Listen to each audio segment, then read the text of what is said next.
options, with both teams being on either side of a DLS par score. Eventually, Gujarat Titans win it off the last ball. They wake up 2 vital points. They end Mumbai Indians' 6-match winning streak. And we have so much to discuss on Nexa Presents ESPN Cricket for Timeout. It's 40 minutes past midnight. Wednesday morning. So good morning to all of you if you're joining us. Good morning, Katey Martin, Abhinav Mukund, Matt Roller. Wow. All right, let's start from the finish. The fact that we had to get a 1-over reduced game with 15 of 6, which should have been over. Let's go with the last ball. What's happened on the last ball? Everyone went, oh, why is no one picking up the ball at the stumps to effect the run out, which could have taken us to a super over. Katey? Yeah, I have to look at it back. I think Sky was running towards the stumps and then Hardik had thrown the stumps down. So I don't know whether it was just a lack of communications. I think if it went to the hand of Sky, he would have whipped the bail off and would have been super over in here till tomorrow night. But yeah, I guess that game was probably worthy of where those two teams are at in the competition. I think all the way throughout, we had no idea who was going to win. And the last ball was just an indication of how that whole game had gone. I mean, you expect a team to win with 2 of 2, or rather 1 of 2, as it was, wasn't it? 1 of 2 at Kutsia's wicket? Yeah. 1 of 2. So 1 of 1. So you expect the Titans to win. But at 15 of 6, with all that happened, to then be told you're going to be coming back and playing, we thought Hardik Pandya will take this upon himself. The Lord knows he's bowled more pressure overs than that to win India a World Cup. Were you surprised at the choice of bowler in the first place? We were watching the world feed. We were watching the pictures, cameras, yes. the pictures and all of that. And what I sensed was that Mumbai thought there was not going to be a game on. It felt like Gujarat Titans, Rahul Tewate was still padded up, was still like hoping there would be a game. Siraj was in the mix. But all of the other MI players were still in the balcony. They weren't, Deepak Chahar didn't come out to warm up until 12:21. Yeah. So if he was told that he was bowling the last over, you'd want him to be ready, and it felt like they checked out. They checked out. Yeah, it felt like that, looking at it from here, from our God. studios. But that's how seesaw this game has been. And you can't blame them for that. But 2 timeouts were taken on the basis of DLS being up. So at that point, you had to know. I'm really happy we got a conclusion in some ways. They deserved Come on, one. it deserved a super over. Oh, man. Should have got there. You know, it takes me to the Sunday afternoon game with Rajasthan needing 2. And Rinku Singh, I know it was long off coming in, has thrown that with enough sort of gentility to make sure a run out can be effected. Yeah. Little things. I guess it was a split-second decision, wasn't it? And yeah, it's all those fine margins. I suppose when we're talking about the detail of what time people are coming out to warm up, you suddenly think that no ball, how costly that could have been. No ball, my God. And how costly it was. I just keep thinking back to the fact that GT were 107 for 2 at the second time out when they went off a rain, needing 49 off what was thought to be 6 overs. Looked like they were absolutely cruising it, and then we had such a high-quality passage of play. I actually have to discuss 3 games. I have to discuss the super overs 1 match. The phase between the resumption, Bumrah's 2 overs is 1 match, and everything that happened before is another. I still want to just wrap up the last over. Why do I call it super over? The final over. Felt like one. Yeah, but did he make the right call with Deepak Chahar? Hardik Pandya had gone for 18 of his first over. Deepak Chahar was ready to bowl the over when the rain came down, when we still had 2 overs to go. I'm sure you'd have thought of who's my 20th, and it might have been Hardik himself. When you come back and you know it's 15 of 6. Let me jump in on this. I don't think they were ready for the fact they genuinely thought the game was done. Sure.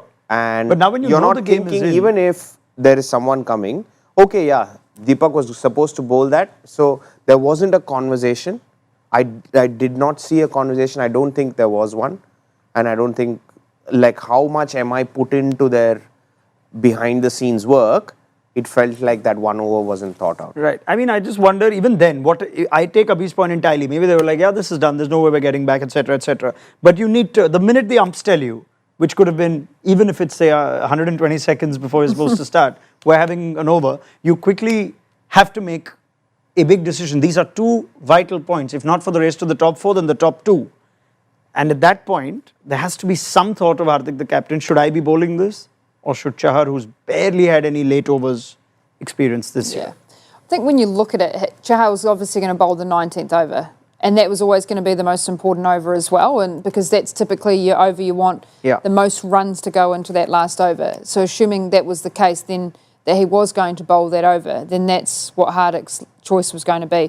He was obviously going to bowl the last over, assuming to try and defend however many runs that he was able to bowl in that over. But it was just a bit. That's my point, Katie, because that's, if Hardik was due to bowl the final over when Ashwini is bowled out. When it was 24 of 12. Yeah. When it was 24 of 12, Deepak was supposed to bowl, and Hardik eventually had to bowl the final, right? Yeah. So this became the final over, and that's why. Yeah, fair enough. I guess the fact that he's gone to Deepak 19 and not himself tells you what he felt of his own bowling that day. Yeah. So I can accept that in that sense. They made a game out of this because of Bumrah. It was insane. Breakdown. We thought they left it too late. He should have probably even come in a little bit earlier. But just break down match number 2 of this T20. Yeah, it was an amazing little 4-over passage, wasn't it? I think they lost 4 wickets for 25 runs, only 3 boundaries in that phase. It felt like conditions, everything was going perfectly for MI. The ball was sort of skidding through a little bit. The wicket of Gill was obviously just a huge moment. It was the first time that GT had lost all of the top 3 inside 15 overs this season, which is a wild statistic, but exposed the middle order in the way that we thought it had the potential to in this game. I suppose, the critical take would be a poor shot selection from Shahrukh Khan, looking to hit another boundary when he'd already smoked one through the covers. Yeah, Mr. Gavaskar echoed that sentiment. But I think the generous, sort of more optimistic version is how good Bumrah was, which I will come to. And Abhi actually called it, even before that over, that Shahrukh has no fear. Shahrukh will play shots. He'll look for a boundary. And we saw what happened in that over. Break down the Bumrah over and what stood out for you.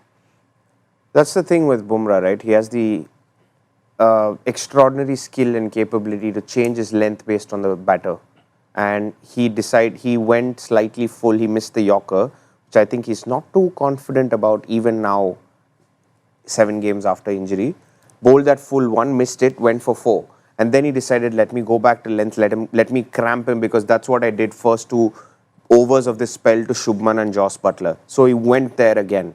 And that's a ball he nails time and again. It wasn't sensible from Shahrukh to keep going, but I've seen him do it multiple times to try and just boss the game. But you don't boss the best in the world, right? So, I mean, you think there's no breaching Gill's defense here. He's got this, even though he's going less than a runner ball, or rather a little more than a runner ball, that he's going to take this through to breach his defense. What happened in that ball? You're the expert on the technicalities of it. Go on, Katie. Well, the unbelievable part is you can look so good and elegant as Gill has throughout the whole IPL, and then you can just, his feet went nowhere. They were stuck in the ground. The ball deviated a lot and nipped back in quite a bit. And he was literally nowhere. It was all about just his hands trying to get the bat at the ball with concrete in his feet. And that's what Bumrah does here. He can make batters, the best batters in the world, look silly by just the intelligence of where he bowls, the extra pace, and the fight that he wanted to.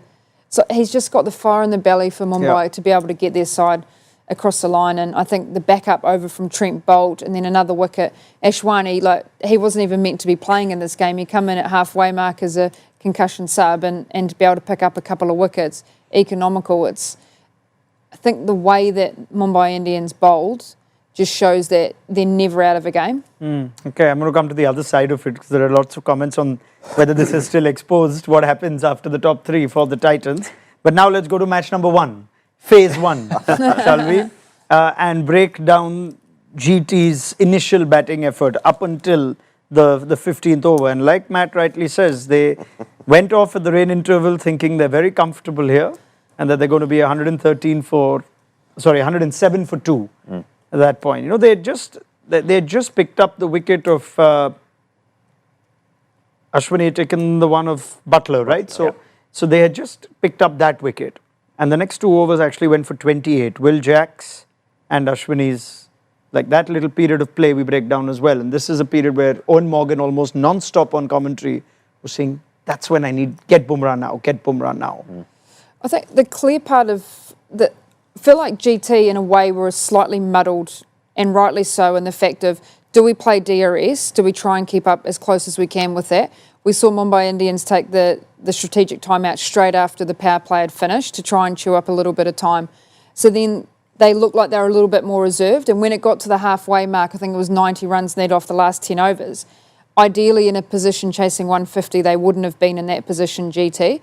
So I think you break it down and say the approach was maybe a little, we're looking at DRS, but we're also trying to keep up with the run rate, which sometimes from a tempo perspective in your batting, you just adjust how you go about things. And then the choice of when you bowled those 2 Bumrah overs, that was always going to be the decision for Hardik Pandya around that key moment. But I think just the DRS in the back of their mind sort of dictated a little bit on how they played. And I think they took the time out earlier as well. You don't see batting teams when they're going well. You mentioned 2 overs, 28.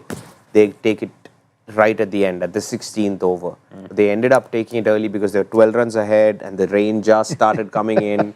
And it's tactics, right? It was almost like watching an F1 race today. They're like, wet tires, this, that, rain, this is coming through. I must say, I think it's been a while since I've used the Seat tires strategic timeout used so strategically in an IPL game in both cases. Both cases, right. How about just how Gill and Butler set this up, though? Yeah, I was going to make that point actually, is that if anyone hasn't watched the game and is tuning in now, they'll look at Gill's innings in 43 or 46 and think that's a horror show. I actually think it was vital, given how well Mumbai bowled with the new ball. There's some absolutely brilliant, high-quality cricket at the start of that innings. And Gill was 9 off 15 balls in that head-to-head against Bumrah, which on a night like that, where conditions were pretty good for the bowling team, Bumrah obviously bowled those 2 overs when the pitch got a little bit moist by the end. It didn't actually seem that, unwise an idea to try and just see him off, play him out. So I feel like even though he's gone at a run a ball in a chase of, needing 8 and over, he actually has played a pretty important hand. Okay, that's certainly one version of interpreting Gill's innings. How would you all agree on that? Would you sense that 43 or 46 is still playing a little bit with fear here? If you get out at that stage, you still have left a lot to do for the rest of your untested batting. Look, it's the Gujarat Titans way. They've got 3 batters, of which they end up batting their worst night tonight, and they end up batting 15 overs. And that's how their team is built. It's found them success. On a day like today, it could backfire, but I still agree. It's a 140, 150 target. So Shubman Gill was thinking, okay, I play out this over of Bumrah, and then I've still got multiple overs left that I can take down. So if Gill was there till the end, then I played out the first 2 overs, I can play 1 more, and that's why everybody were calling for Bumrah to come in sooner. Which is what I thought will happen as well, because try and break that partnership, like get 3 wickets. Everyone's managed 2 or 1 or 2, like get those 3 wickets. Little tactics in the game. The other important factor was Rutherford's innings, how he targeted Will Jacks, who they had to find 4 overs out of that 5th bowler, which I think, did they use 7 bowlers tonight? Yeah.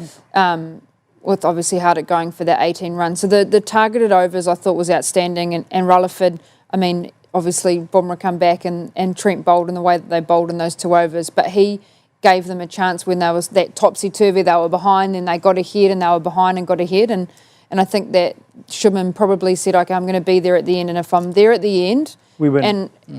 I can force Bumrah to be bowled out a little bit earlier, then it gives you 3 overs at the back end of what you would say wouldn't be the frontline death bowlers. Yeah, I think you can see the vulnerability even after Bumrah bowled that unbelievable 2 overs, that he's still searching for a bowler, which includes himself, and he's not confident of bowling it. The Will Jacks over, curiously, I thought Will Jacks bowled well. He got 1 inside edge that went for 4 and then 1 boundary. That changed it. That made it a 15-run over all of a sudden. But I can see Hardik saying, let me try and sneak in 1 over here. And then, I've got 1 more of that 5th over out of the way. I think it was a tough night for Hardik, the captain. But overall, how would you rate him? Did you sense he could have had a bigger impact on the game with the use of Bumrah, with the use of himself? Or did he do the best he could with his resources? I felt they just let the game drift a little bit in that middle phase. Because they have a set plan, like how Gujarat Titans have a set plan of their top 3. When it comes to their bowling, they like using Bumrah to the back end of the power play, then maybe 1 in the middle overs and then 1 at the death, or maybe even 2 at the death. So they were forced to change the plans because of Gujarat Titans. But if you end up seeing the number of runs that were leaked in between the Bumrah overs, so Bumrah went 3 and 5, and then you had that sudden surge of 37 in 3 overs. Yeah. And then again another surge before Bumrah did eventually come back on. So it's, I know, cheat code and all of that, Yeah, but best of you've the got to planet, manage your other bowlers as well. They got lucky with Ashwini Kumar, 2 for 28 in 4. 100%. So- I mean, I don't know if Bosch would have had a similar-ish impact or not. He's been bowling all right, but I can take your point. We don't expected Ashwini to come off the bench cold and bowl like that. It seems like the challenge MI will have if they find themselves in this situation in a playoff with a par or below par scorers.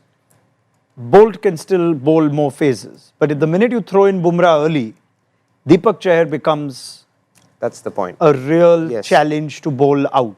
Yeah. Any time outside the first 5. And I think that's probably why they, you know, with some success so far, have relied on Jax, for example, as a bowler, as the second spinner in the team with the combination they're going with at the moment.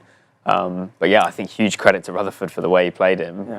You know, a lot of left-handers have struggled against off-spinners this year and against Will Jacks as well. Some very good ones, Travis Head, Abhishek Sharma. But yeah, for him to, you know, take on the challenge, play with the spin. Also, you consider Rutherford's missed the last 2 games, and the one that he did play, he didn't bat in. So I think he's not batted in the IPL since April the 19th, and we're now on May the 7th, heading into the early hours of Wednesday morning. So yeah, it's a very, very impressive cameo, especially when you look at the other strike rates. Which I think now takes me back to Katey's point, that they actually played the tactical game even in the second innings very smartly. Whenever Hardik tried to squeeze an over out of someone, they knew who to target and they did it successfully. So GT, I think it's fair to say GT deserved this win.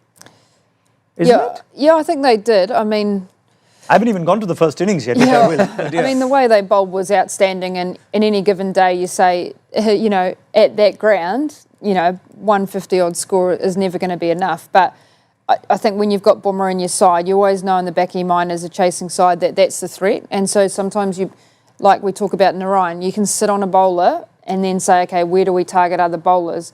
And I think the way is spot on tactically to say we want to get those 2 overs of Bumrah out as early as we can and go, if you're, what was it, 30 off 3 that they needed, if I'm going, 30 off 3 with, you know, our finishers in their order, even though they haven't batted, you go, yeah, actually we feel in a comfortable-ish position. Yeah, then all you need is the odd boundary, which you get from Kutsia. I haven't even mentioned Kutsia. Wow. Yeah. What a champion he's been. He's not batted since, what, the 15th of January or something. I was looking at his numbers for MI last year.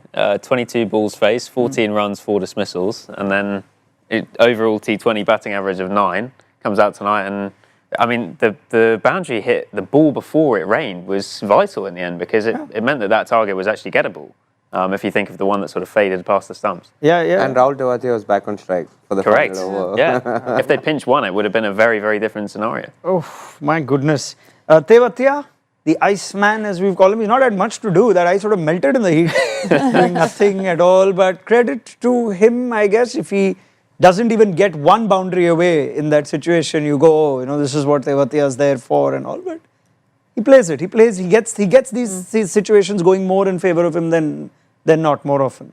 I'd love to know Matt's numbers on this. I haven't checked, but it'd be incredible to see his balls per boundary rate.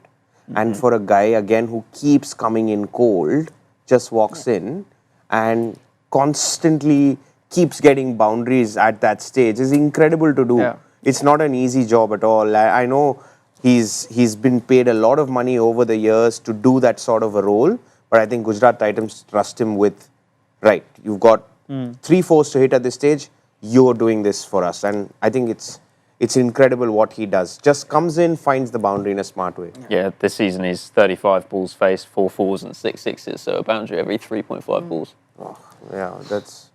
That's brilliant. Kutsia almost celebrated a little too early. I think most of the Gujarat Titans almost celebrate a little too early.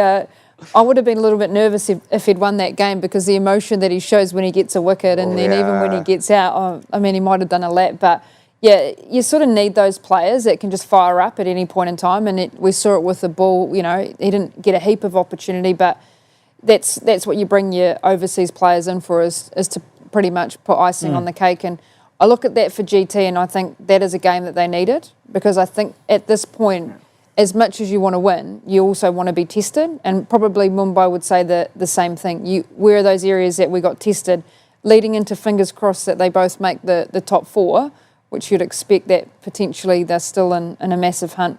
I think, that. I think we have to go back to the first innings here. If you told Ashish Nehra, look, this is the challenge after your top three, I'm sure he'll say, we have built a bowling and we come prepared with bowling plans to even keep a team like Mumbai Indians to a par or below par score. So then even our slightly fragile or unexposed lower order will get the job done. And I think kudos to Sai Kishore, Rashid, Prasidh, Kotsia. They won the game in the first half, even though so much happened in the second. Fair to say? Yeah, definitely. I agree with Katey. They were at least about 30, 35 short from being 97 for 2 at one stage with Jackson, Surya Kumar Yadav going strong. You've got Tilak, Hardik, Namandir. You've got all of these guys in the hut, and you're thinking Mumbai getting definitely 190, 200 at this stage minimum. So credit to them for their plans. The way Shubman Gill used all of his resources. For the first time, I think, in a Gujarat Titans innings, I've always thought seeing Gill's captaincy that he prefers pace over spin. He likes pace-spin combo. He went spin-spin together. Very, very good things that came out of the game in terms of field sets, what he did to Surya. So I would definitely think Gujarat Titans came very well prepared for this game. I just think they should have got the runs quite easier. Yeah. Are you saying Nehra's like the professor? Do you reckon? I think he's got a very good backroom team around him. Not only Nehra, he's got a very good analyst. He's got Vikram Solanki, who sort of keeps things calm there. Put the British in. Yeah, but he's got other guys as well. There's an analyst called Sandeep who's been around the circuit for a very long time. He was with Haryana, so he knows Rahul Tewatia really well. That's why Mohit Sharma came into the mix as well. So you've got Ashish Kapoor, you've got Parthiv Patel, who's one of the brighter minds there. So they've got a nice mix of people, and everyone's opinions taken quite well. So that's why anyone who comes out, was just reading Gerald Kodzia and he's playing second game, like very good environment. You don't hear that a lot with IPL teams. They're very casual even when they lose. Yeah. So that's something that, and they believe in all of this data. Yeah. And that's why they've got Rutherford in when everyone was screaming Phillips at the start. I think the Rutherford thing has worked so much for them, unlike a lot of people expected. Yeah. And even the whole Indian bowler theory where they played Ishant, Prasidh's had Arshad Khan. Arshad Khan. You needed him to get the winning run over here and also get the wicket today. Rohit, correct. Yeah. I mean, Aaron Finch has highly rated Matthew Wade as a coach who's joined them as well, who's been part of the setup. Matthew So, Wade. they continue to have very strong backroom staff. I can inform you that Shubman Gill has been named player of the match at the Wankhede. Wow. You go, man. I'm surprised. Now this is an interesting discussion. I can totally understand the context that the numbers don't scream, 43 or 46. On ESPN Cricket Info's impact points, he's actually 12th today. Actually, Gerald Kutsia's top. This is very interesting. You know, Kutsia's bowled 1 for 10 in 2 overs and got you a quick fire 12 of 6 going at 200. It wasn't a day for batters to go 200. I think at 12:09 it was Bumrah who was man of the match. But I'm just trying to think here. If Bumrah was number 2 on the impact list, if you would have gone a bowler effectively, or does that completely change looking at how this game ebbed and flowed? I'd love to know from whoever selected it how much of a role the captaincy played, because I do think he led extremely well, and I appreciate not the most expansive innings, but I can, if the leadership component is in there, then I can understand it a little bit. Possibly. He also took his catches, unlike the rest of his team. Yeah, 3 catches to him, kept things calm when catches were going around. Wicket week, you can confirm to us that one commentator is also the awards adjudicator. So I have to admit, I think, and I'm at tomorrow, so now I'm a little bit nervous. I wonder who it was today, actually. I'll find out. But would you understand that selection? Would you have gone that way? I think they would have gone captaincy, catches, and the runs. Almost go, like, who's made the biggest impact on that game? For the game to be in the position it was, for me, it was Bumrah, because he changed the game. And I think, the player of the match award's so much given to the winning person, but who really influenced that game the most? And I think he did, in terms of how he shifted the game, because... Sure. Yeah, where they were going, GT, they were pretty set. Yeah, I think many times we talk Ashish Nehra on tactics, and rightly so, because he has a big influence. His fingerprints are all over this franchise. But on a day like this, is it worth bringing out that Shubman Gill, the captain, had a lot to do also himself in the field, and how much credit to him? Sometimes it's tough. I see a lot of comments that come in and say, oh, Nehra just tells Gill what to do. He's always around on the boundary, sends messages in his ear. Half the time he's in his ear himself. But Shubman also has an opinion. Sometimes when there's a clash of opinions, you tend to go with your gut, your instinct on the field, sometimes as a captain. Sure. So to hear that opinion in the first place itself takes a lot of time and patience, because not a lot of people will be saying, when you're hearing so much, Yeah, got receptive. Jayant Yadav coming in. And then he takes in all of these opinions and he's become better at captaincy. We have to acknowledge that. From last season, he's definitely become better at Excellent. I want to ask all three of you this. The whole point that Abhi started with, I think, is really important one of am I having checked out at whatever time it was, 11:45. I think all of us did, to be fair. I could certainly think Mr. Gavaskar did when he came back on. I was just mentioning the exact times that the cutoff were extended to. I guess the question is, do you get paid by a game or by match day? Like how many days you work. So, you know, it might have been a double payday. You don't know. I am not bringing up any comments. What about cricket for? I am not getting I'll to lead you any to that great comments stuff. about who gets paid what. Okay, I think that we should leave that job to the Indian head coach. He's having enough to say about that. Oh, no. For now, I want to ask all three of you whether this is in a way a bit of a wake-up call for the Mumbai Indians. The team has come to their den, outplayed them tactically, won through various events, and they could have been 7 on the trot here. Now, the next 2 games They are in danger are of... essential. Now, do we expect an even sharper Mumbai Indians to show up because they've been wounded and scarred here? Or do we expect pressure now in the game at Dharamshala and then the Wankhede finale against Delhi Capitals? They're in danger, right? They're in danger. MI are vulnerable, you're saying? They're in danger because if they'd got the 2 points here, it was a lot more convenient. They just get 1 win out of 2 and they're still through. Now it might be a situation where they have to get 2 out of 2. And against 2 teams that still have loads to play for. How do you sense they'll respond? I think they're going to have to make a change in all likelihood. They'll probably bring Santner back in for Bosch, I would imagine, given the concussion. I think the other thing to mention is just that it's a bit of time now before they play. Sunday afternoon? Yeah, up in Dharamshala. So, you know, it could be one of these situations where having played a game more than most teams, they're suddenly looking at the table and they suddenly have a false position where they've got a game in hand and they're thinking they're suddenly, under a huge amount of pressure, as you say. It does depend a little bit on other results. I mean, if KKR win tomorrow night, for example, they suddenly start putting a little bit more pressure on the top 4 than they have been for most of the season.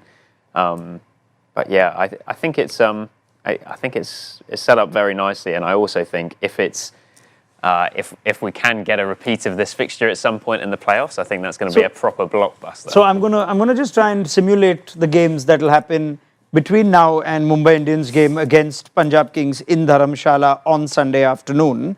Now KKR, let's assume they get a couple of points, they go to 13. KKR will play again, by the way, before MI kickoff at Dharamshala. So KKR will play Sunrisers, so they could go to as high as 15. So that's one team that could go above you. Punjab already there. Delhi Capitals play the Punjab Kings on Thursday evening in Dharamshala. If the Capitals win that, then there's your top 4, having played as many games as MI have, putting Mumbai at 5th, when they will then get ready to play Shreyas Iyer and the Punjab Kings in Dharamshala on Sunday afternoon. That is a possibility. Wow. Or do we sense they're not worried about that? Whatever they enter this could be an MI team that we know pick up towards the business end. And maybe this loss is timely. I'll be really intrigued about the commentary that comes out of this from the team around where they, is it going, well, the conditions weren't suitable for us to get back on. There's so much stuff that's come around the end time that had changed. If I may, Hardik Pandya, speaking at the end of this game. Mumbai Indians captain says it was definitely a tough way to go down. We fought well with the total we had. There were times where we were out of the game, but we pushed as a group. It was a game of margins. It was definitely not a 150 wicket. It was a 175 wicket. So we were short by 25-30 runs. Credit to the bowlers. They kept fighting and we could not finish the job. Catches did not really cost us. I think they only put 1 down, didn't they, Tilak's? Unless he's talking about GT's catches, which helped. Catches did not really cost us, but the no balls, with my no balls, and even the last over in T20s, it is a crime, and more often than not, it bites you. Really happy with the boys for giving 120%, ensuring we were in the game and not giving up. The ground in the first innings was not wet, but post that throughout, ball kept getting wetter. Not sure if it helped us or not. It was difficult. I think it's quite nice that he says nothing about Yeah, that's good. the delay. Yeah, because I think that would show the attitude within the side. I guess that back end, but they've just got too many great players within that side that they're not going to bounce back from this for me. And I think the fight that they showed will give them that little bit of confidence that, look, we were pretty off today, but we were in a position that we fought to try and that we got close to winning that game as well. And maybe in the end, they probably would have thought they might have got across the line with the number of wickets, GT. I'm going to quickly scan through just a bunch of comments. I think we've covered everything, guys. Sorry if I didn't involve you in the conversation a little earlier. I didn't expect you guys to be awake. It's nearly 1 on a weeknight, but I'm glad you are.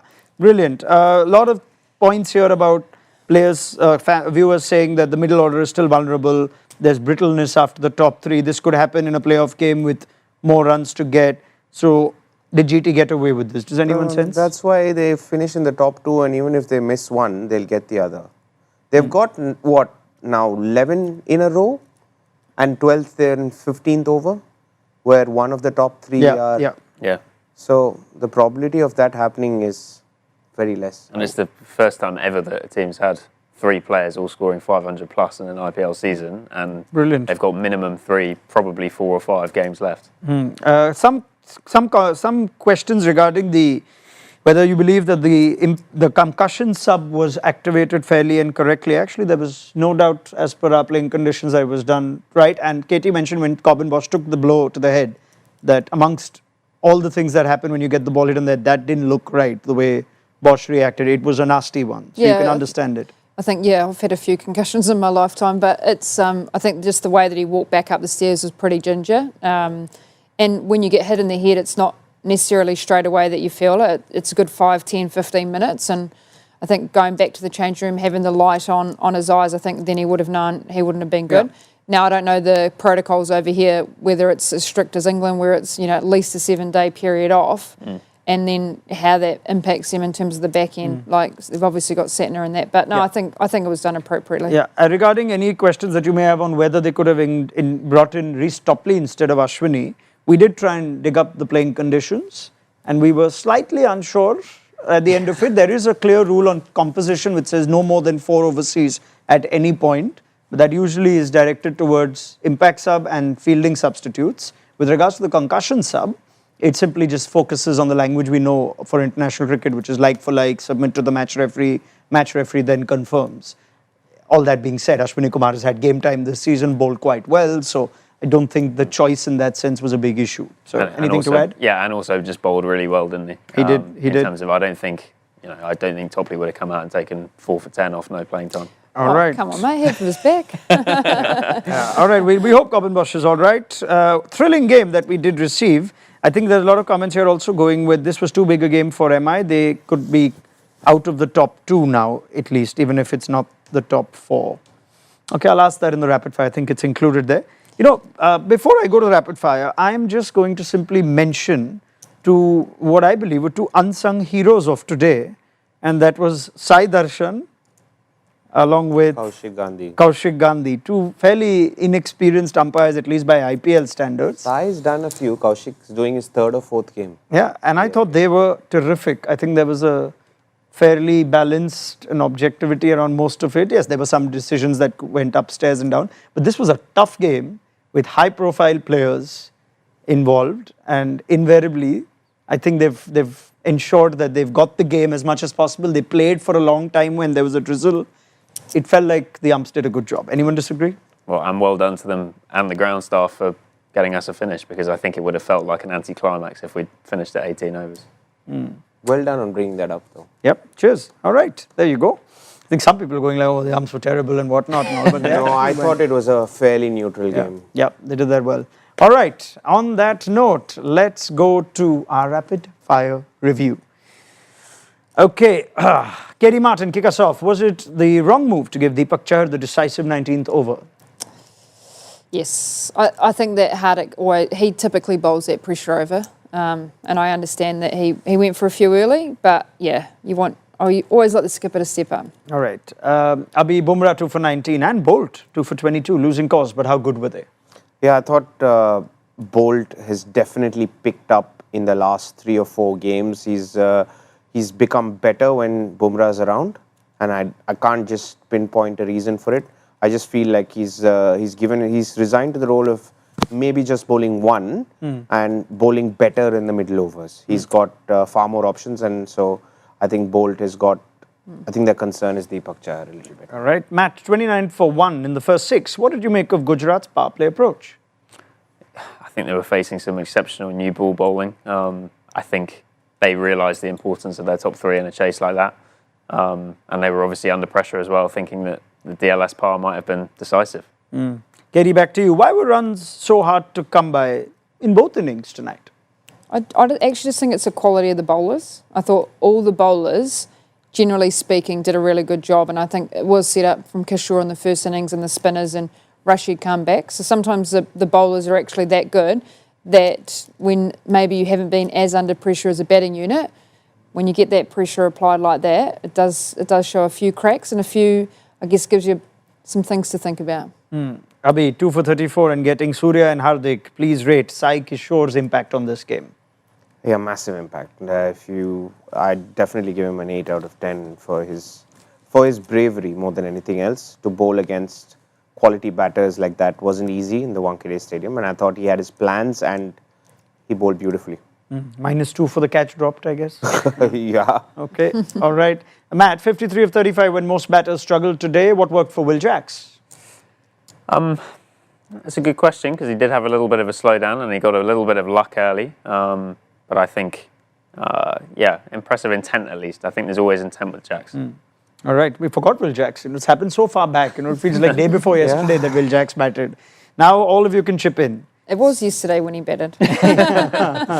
16 points in 11 for the Gujarat Titans, 14 and 12 for the Mumbai Indians. Predict their final league position. Matt. GT 1, Mumbai 4. Abhinav. Oh.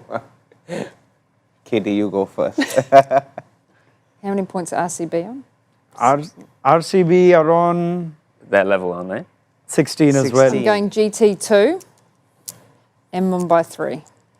Abhi. Mumbai 3, okay. Mumbai can get to 16, right? Yeah, so I'm going 3, GT1, Mumbai 3. I think I'm with you on that one, for what it's worth. Well, this was fascinating. I'm delighted we got a game that lived up to the billing. We were all earmarking this fixture and saying this is going to be a good one, good one. It was awesome. It was late, but it was awesome. Thank you very much, Abhinav Mukund. I'm going to see you tomorrow.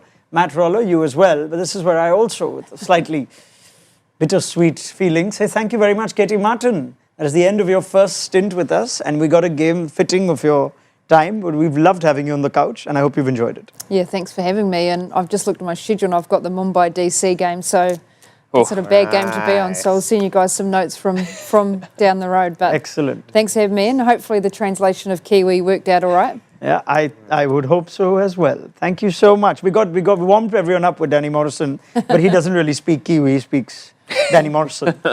Thank you very much, Katie. Good luck with your games. Player of the match. On that note, thank you, Katey Martin, Abhinav Mukund, Matt Roller. We look forward to your company tomorrow with the Knight Riders. No. We look forward to your company later today with the Knight Riders taking on the Super Kings at the Eden Gardens. Build up just before the toss on Nexa Presents ESPN Cricket for Timeout. Good night.